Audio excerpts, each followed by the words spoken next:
It didn't explode like a scandal. It didn't arrive with shouting, cameras, or headlines. It arrived quietly. A single envelope, plain, unmarked, waiting on a desk in a sunlit room thousands of miles away from the palace Harry once called home. No crest. No warning, just one cold line printed across the front that made his chest tighten before he even touched it. This wasn't curiosity. This wasn't reassurance. This was confirmation. Harry sat there longer than he wanted to admit, hands hovering, because some truths don't need to be read to be understood. They announce themselves the moment they exist. Outside the room, children laughed, light, careless, familiar. Once, that sound meant freedom, proof that walking away from everything had been worth it. Now, it sounded different, because the truth had been circling him for months, maybe longer. Not screaming, whispering. The kind of doubt that slips in through cracks you pretend aren't there. Small things at first. Timelines that never quite lined up. Details that were always handled. Documents delayed. Questions deflected. Privacy invoked like a shield. He told himself trust mattered more than paperwork. He told himself love didn't need proof. He told himself doubt was betrayal. But silence doesn't erase questions. It sharpens them. Late nights replayed conversations he had brushed off. Hospital arrangements he was never part of. Doctors he never met. Decisions made while he was told everything was under control. And every time instinct nudged him, he buried it, because questioning the truth meant questioning the life he'd burned bridges to protect. The first time that whisper spoke out loud was with Archie. Things didn't follow the script. Not the royal script. Not any script. Announcements delayed. Names missing. Medical details locked down tighter than state secrets. Staff who couldn't confirm what should have been routine. Inside walls the public would never see. Notes were made. Observations logged. Concerns raised, and then shut down. A request went up for verification. It didn't move forward. A midwife who asked too many questions didn't stay. Officially, it was procedure. Unofficially, it was a message: this story is finished. Harry never knew. He assumed silence meant reassurance. He didn't realize silence was strategy. By the time the second pregnancy arrived, he had learned how to ignore his own instincts. But this time, the inconsistencies stacked too neatly to dismiss. Different clinics, different explanations. Long absences explained vaguely. Names never shared. When he asked, answers slid away like smoke. Then came the announcement. Fast, polished, almost rehearsed. As if speed mattered more than clarity. As if timing was everything. Behind closed doors, tension crept in. Inside rooms Harry would never enter. Even senior figures admitted something didn't add up. 2 children. 2 different births, the same missing pieces. At some point, doubt stopped feeling like disloyalty and started feeling like survival. The letter arrived without warning. No return address, no signature, just one word written with intention: truth. Inside, the message was brief and merciless. A clinic name, a location, a file reference, something that had been moved, archived, buried years earlier. At first, the name meant nothing. Then memory clicked. A casual mention long ago. A doctor's name dropped in passing when they were trying. Harry went alone, no security, no entourage, just instinct pulling him forward. The clinic was abandoned, dust, silence, forgotten corridors. In the back, a filing cabinet waited like it had been expecting him. Patient records, archived. The file number matched. What he found wasn't rumor. It wasn't theory. It was documentation. Consent forms, legal authorizations, medical language stripped of emotion. And then the line that collapsed the room around him. Father not biologically linked.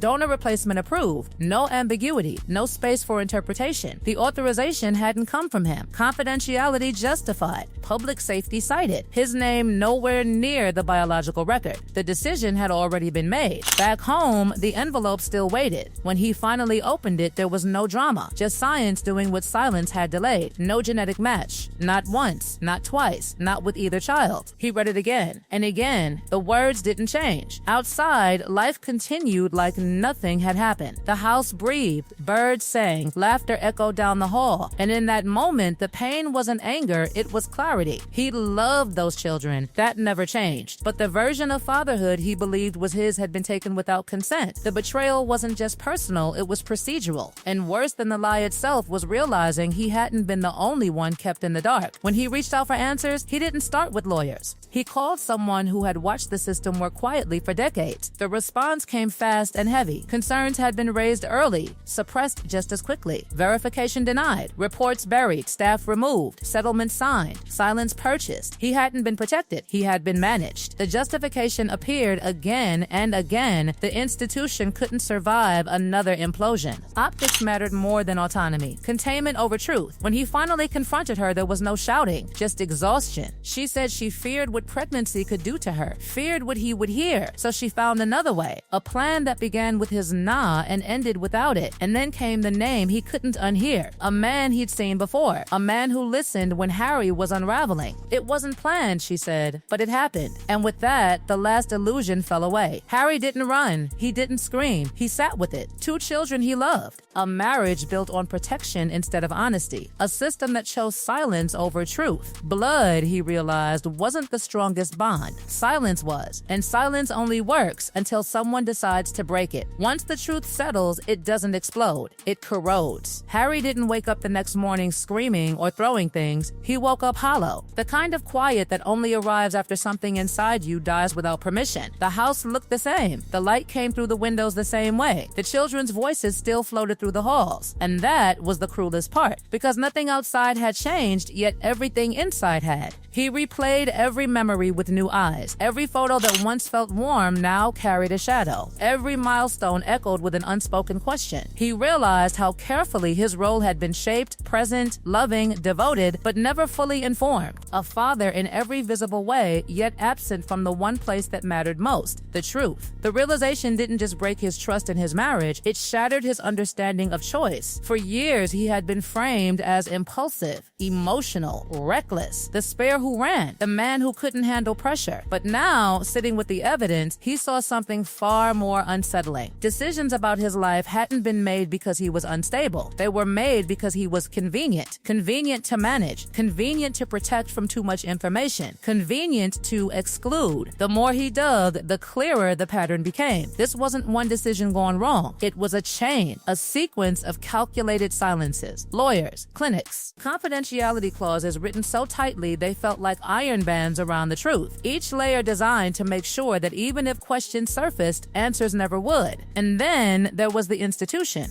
For years, Harry believed he had escaped control. That leaving meant freedom. But now he understood something far darker. The control hadn't stopped. It had simply changed shape. Where once it was protocol and tradition, now it was protection and privacy. Different words, same outcome. He had been shielded not from scandal, but from autonomy. The moment that realization clicked, anger finally arrived. Not the loud, explosive kind the public expects. The cold, focused kind. The kind that forces you to stop running and start counting the cost. He thought about the staff who disappeared. The questions that died in closed meetings. The reports that never saw daylight. Someone, somewhere, had decided he didn't deserve to know the full truth about his own children. And they were right about one thing. He would have never agreed. That knowledge alone explained everything. The urgency, the secrecy, the speed. Why transparency was treated like danger. Why silence was sold as kindness. When he finally spoke again with her, the conversation felt stripped bare of performance. No rehearsed explanations, no careful phrasing, just fatigue and admission. She said she believed she was protecting him from guilt, from stress, from pressure. She said she feared losing him if she told the truth too early. What she didn't say was louder. She didn't say she was sorry for deciding alone. She didn't say she gave him a choice. And that omission rang like a verdict. Harry realized something terrifying in that moment. The lie hadn't just been about biology. It had been about power. Who gets to decide?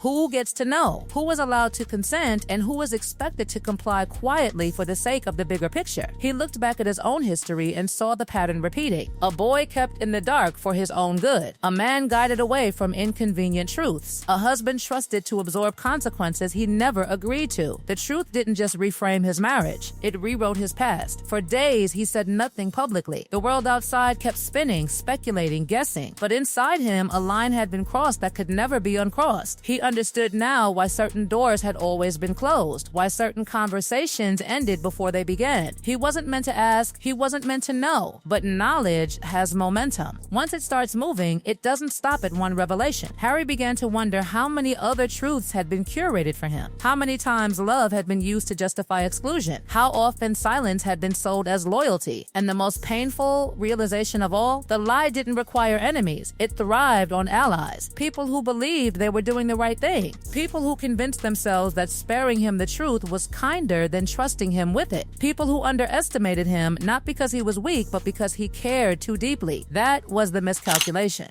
Because Harry didn't stop loving his children when the truth came out. He didn't walk away. He didn't disown them. If anything, his attachment deepened. Not because of blood, but because he refused to let deception define his bond. And that's where the story truly turns. Because the man who once ran from the system now saw it clearly. And clarity is dangerous. Especially when it comes from someone who has nothing left to lose but silence itself. This wasn't about revenge. It wasn't about headlines. It was about reclaiming agency. About deciding that being protected without consent is just another form of control. The institution had bet on one thing, that Harry would stay quiet, that love would keep him compliant, that fear of fallout would outweigh his need for truth. They were wrong, because at 41, Harry wasn't the boy they managed anymore. He wasn't the spare desperate for approval. He was a man who had already lost everything he thought was solid and survived. And when a man reaches that point, silence stops being safe. The files exist, the signatures exist, the decisions exist. And so does the question no one wanted him to ask: if this could be hidden from him, what else was? This story doesn't end with DNA tests or sealed records. It begins with what happens when the person least expected to speak finally realizes that the truth was never meant to protect him, it was meant to control him. And once that realization sets in, the fallout is no longer manageable. Because the most dangerous secret isn't the one that was hidden, it's the one that's finally been seen and refuses to stay buried, and refuses to stay buried, and refuses to stay buried, and